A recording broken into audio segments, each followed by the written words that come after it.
Hello friends, आज का हमारा टॉपिक रहेगा सेक्शन 285 BA जो कि statement of the financial transaction reportable account. ये टॉपिक लास्ट बार मई 23 में आ चुका, उसके बाद ये टॉपिक वापस आया नहीं है। तो next let start. Due date of the filing इसकी रहेगी 31 मई of the next financial year. अब इसके अंदर मैंने कुछ शॉर्ट ट्रिक्स बनाई हैं इसे याद रखने के लिए, क्योंकि इसमें काफ़ी कन्फ्यूज़न रहता है। तो receipt from the any person aggregate और फॉर एक्वायर क्या करना है और किसको अपनी रिपोर्टिंग पर्सन करनी है। देन यहाँ पर जैसे कि एक्वायर के लिए 3 चीज़ें हैं, बॉन्ड और debenture, share and mutual fund unit.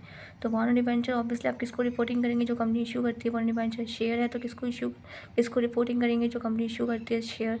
And mutual fund है तो वो रिपोर्टिंग पर्सन कौन होगा उसके लिए, trustee of the mutual fund.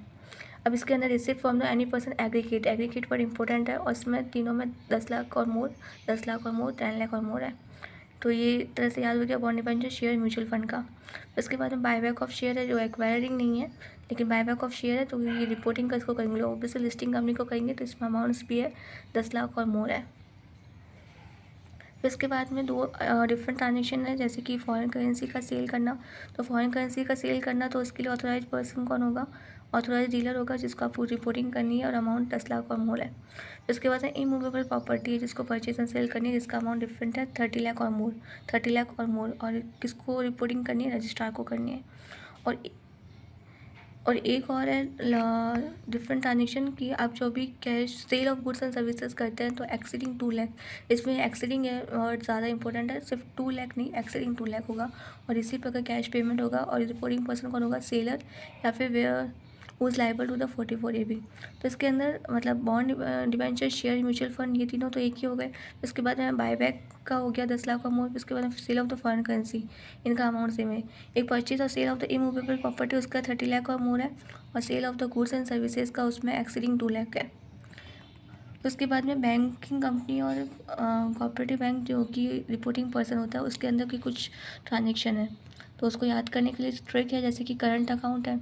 तो करंट अकाउंट ऑब्वियसली अमीर ज़्यादा लोग रख सकते हैं, तो उस अमीर ज़्यादा लोगों के लिए ऑब्वियसली 50 लाख और मोर, सबसे हाईएस्ट अमाउंट इसी का है, 50 लाख और मोर। और जो करंट अकाउंट होते हैं किसी पर्सन का, वो कैश डिपॉजिट और कैश विड्रॉल दोनों ही करते हैं, तो कैश डिपॉजिट करते हैं। सेविंग अकाउंट है तो याद रखने के लिए, जैसे कि कोई नॉर्मल पर्सन है तो normal person only cash deposit ही करता है, तो उसका एग्रीगेट अमाउंट है 10 लाख और मोर। अब बैंक में जिसके कोई फिक्स या टाइम डिपॉजिट होती है, तो उसका अमाउंट एग्रीगेट है 10 लाख और मोर। लेकिन इसमें स्पेशल फंड ये है कि other than FD made through the renewal of the another FD, मतलब ये जो अनदर FD को रिन्यूअल के थ्रू करवा रहे हैं वो इंक्लूड नहीं होंगे फिक्स और टाइम डिपॉजिट में, तो उनको रिपोर्टिंग करने की आवश्यकता नहीं होगी जो रिन्यूअल करवाएंगे। फिर अगर आप बैंक में क्या करते हैं, परचेज़ करते हैं, बैंक ड्राफ्ट, पे ऑर्डर या बैंकर्स चेक या प्रीपेड बैंक इंस्ट्रूमेंट, तो ये जो है आप परचेज़ करेंगे ना, वो कैश में होना चाहिए। अगर आप करंट अकाउंट से कर रहे हैं या सेविंग अकाउंट से कर रहे हैं तो फिर ज़रूरत नहीं होगी रिपोर्टिंग की। लेकिन अगर पेमेंट मेड इन कैश कर रहे हैं और 10 लाख और मोर, तो आपको रिपोर्टिंग करना होगा बैंकिंग कंपनी को। तो current account, saving account, fix time deposit, और ये purchase of the bank guarantee और बैंक ड्राफ्ट और पे ऑर्डर।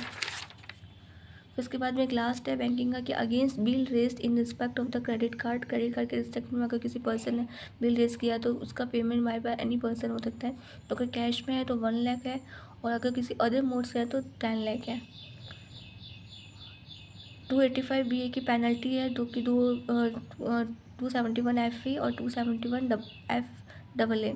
270 FE में 500 per day till period specified in a notice and 1000 per day after that period, और 271 FAA में furnishing the inaccurate accepted और reported में 50,000 and no penalty if person inform about inaccuracy within 30 days of the tax authority.